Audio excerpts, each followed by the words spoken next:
A or B? Comfort isn't a metric of a good decision. Discomfort is often required. Left or right? He said something so simple and so profound, it infuriated me. Yes or no? We like to believe that progress happens in straight lines and clear trade-offs. The real world isn't that simple. Welcome to The Art of Deciding with Bruce Whitfield.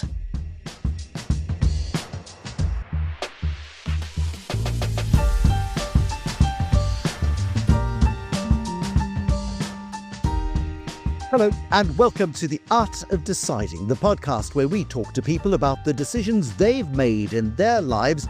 The idea is that we discover things that will help us make better decisions. There is one thing that connects all of the guests on this podcast. It's so subtle and so intangible that I almost missed it. It's also something that has transformed the way that I interrogate the world, and it's at the heart of what defines the people that I invite onto this podcast. Whether they know it or not, it's that one thing.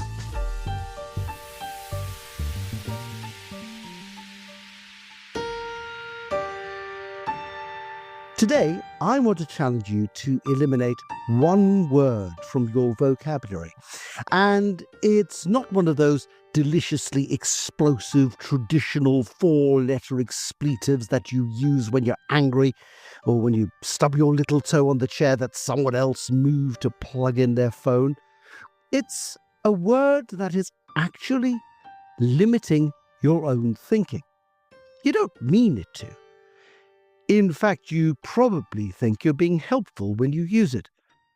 Let me ask you this. What happens when either you have a brilliant idea in the middle of the night and you've taken the trouble to roll over and write it down, or a friend or a colleague shares an ambitious idea with you and you want to be supportive? How do you do that? Well, often you might play devil's advocate. After all, playing devil's advocate makes you sound engaged. It makes you feel in control. It might even make you feel superior. That word that you might revert to under those circumstances is but. Now, I used to be a big fan of but. That was until I realized it wasn't only shutting down other people's ideas and my conversations with them, it was also restricting my own. And it struck me during an MBA session recently in which a marvelous professor by the name of Chris Dalton lobbed that at a confused student intake. He said something so simple and so profound, it infuriated me. He said, every time you want to use the word but, use and instead. Then he paused, maybe a little bit too smugly, and he let it sink in. Don't use but. Use and. And it drove me mad. At first, it looked like he was playing silly games with language, changing just one little conjunction for another. My first response was, here as but. And that was exactly the point he was making. The more I thought about it, the more I realized that and thinking is what has actually been central to what I've done for years. It is central to what informs the thinking of the people who join us here on The Art of Deciding. I don't know about you. I am drawn to and thinkers. People who look for solutions to problems rather than allow the problems to become roadblocks to success. They are, generally speaking, the world's optimists, not the sort of happy-go-lucky people who see everything through rose-tinted glasses. In fact, it's the opposite. They see the same problems as the rest of us. They simply choose to reframe them as puzzles that need to be solved. What did Lord Karen Bellamoria say in episode 4? Serendipity is seeing what everyone else sees and thinking what no one else is thinking. That's the difference. And thinking separates those that change the world from those whose own life experience and collection of physical and emotional scars develops a protective coat around them, and they develop an instinctual self-preservation of, but surely it's been done before. Yes, but it's complicated. Yes, but, yes, but, yes, but, constantly excusing the idea. The word that might just change your life, it's not innovation, disruption, or even that ubiquitous favorite, pivot for that matter. It's central to how the world moves forward. It's far simpler. It's and. Not or, not but, just and.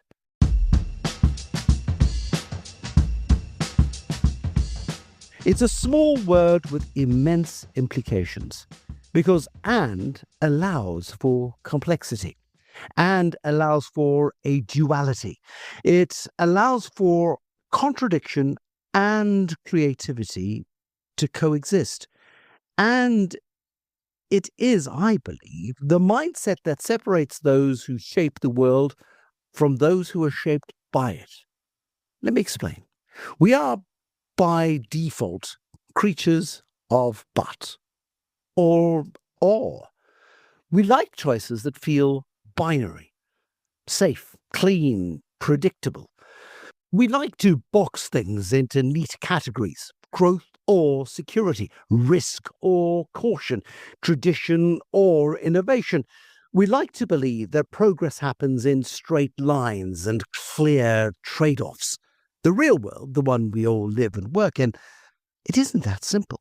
It's not an either or world. It's messy. It's uncertain. It's full of conflicting data, competing priorities, and impossible expectations. It is the world of and.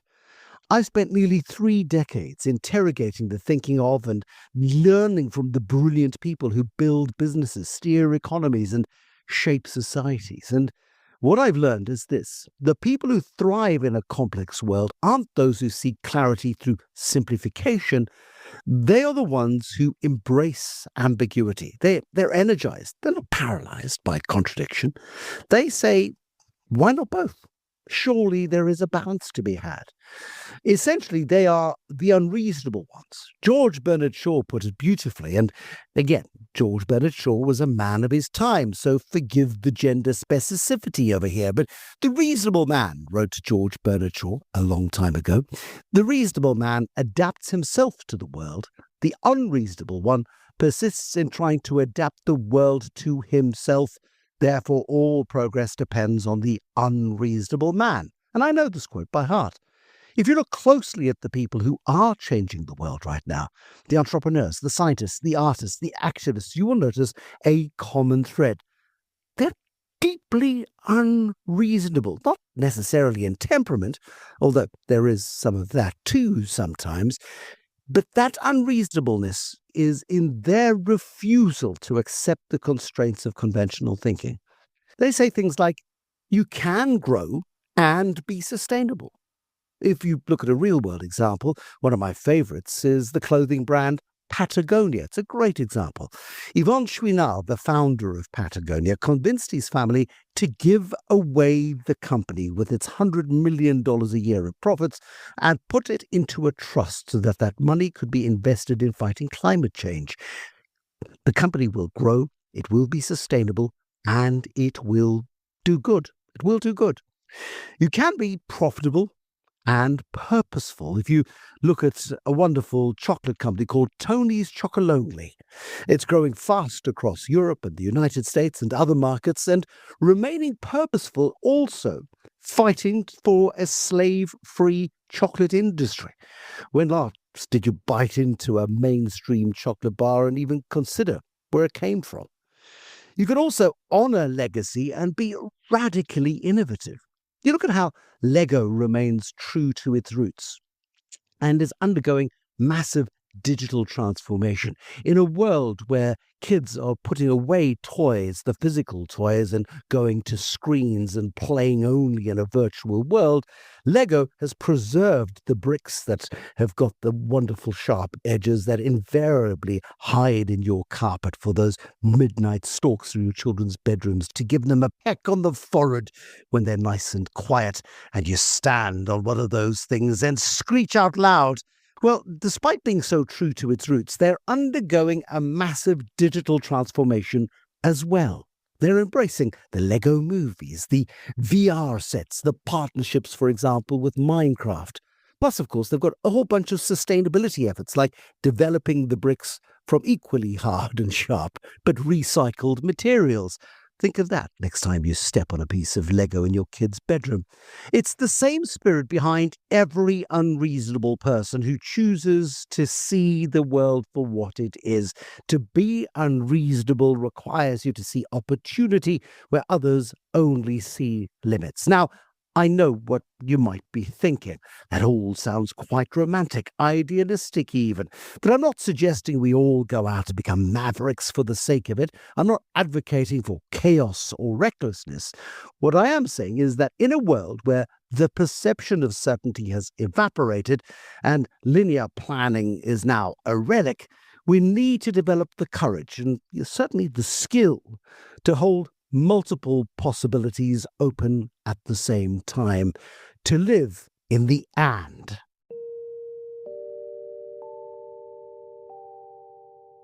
We all now inhabit a world full of paradoxes. We are more connected than ever, and more fragmented, I would argue. We are more informed than ever, and probably have never been more confused. We have more tools than ever before and considerably less time than we've ever had before. We crave stability, and we know deep down that stability doesn't exist. Navigating this world requires leaders who can think more like jazz musicians rather than classical conductors. There's a place for both, but the jazz musicians are improvisers, collaborators, creators of harmony in the mess. It's not about throwing out the rule book. It's about knowing when to adapt it, maybe write a new rule book. And it starts with a shift in mindset, from fear to curiosity, from binary to blended, from but to and. The most exciting developments I see in business and society today is coming from organizations and individuals who embrace that mindset. They are investing in technology and in people. They're competing and collaborating. They're taking bold bets, and they also are managing risk intelligently. They're not taking bets that will break the business. Now, look, let's be absolutely clear about this. This is hard. It's uncomfortable. It's countercultural. Maybe it goes against what you believe fundamentally. It certainly goes against what we've been trained to think, especially in business, where quarterly results are demanding and require very clear trade-offs, and they require speedy decisions, and they require action rather than the pause that Nuala Walsh talks about in her episode of The Art of Deciding. This isn't about complex integrations. The real world is fast and angry and pressured. When Lee Child was fired from his TV job, remember him, episode 1, the launch episode of the series, his decision was to try his hand at writing a global bestseller in what became the Jack Reacher phenomenon. He tells us how his greatest regret was being timid occasionally, especially when it came to one particular property deal. And that's quite strange from somebody who is one of the biggest and thinkers we've had on the series so far, who, rather than seek out certainty in a job, looked at the corporate world and rejected it in favor of backing himself and his own talents. Here's the thing. Comfort isn't a metric of a good decision. Discomfort is often required. Clarity isn't a reliable guide anymore. The leaders who shape the next decade are those who can say with confidence and be believed that, yes, they can admit to not having all the answers and still making decisions nevertheless, because progress depends on a little bit of unreasonableness. And that's the power of and. It gives us permission to act in the face of uncertainty, to build while we're learning, to create even when we're not entirely sure what the outcome is going to be. Not that we were ever sure before, but maybe we believed that we did have some sort of view of the future. It's what every unreasonable person in history has done. And here is the wonderful thing about and the power of and, is that it is central to effective decision-making. It's not about simple binary choices. So often we make the easy choice and end up with a catastrophic long-term outcome because we haven't applied our minds. We haven't paused for a moment before making the big decision. Instead of but, instead of or, instead of certainty, instead of binaries, become a little less obvious and embrace and. You'll be very glad you did.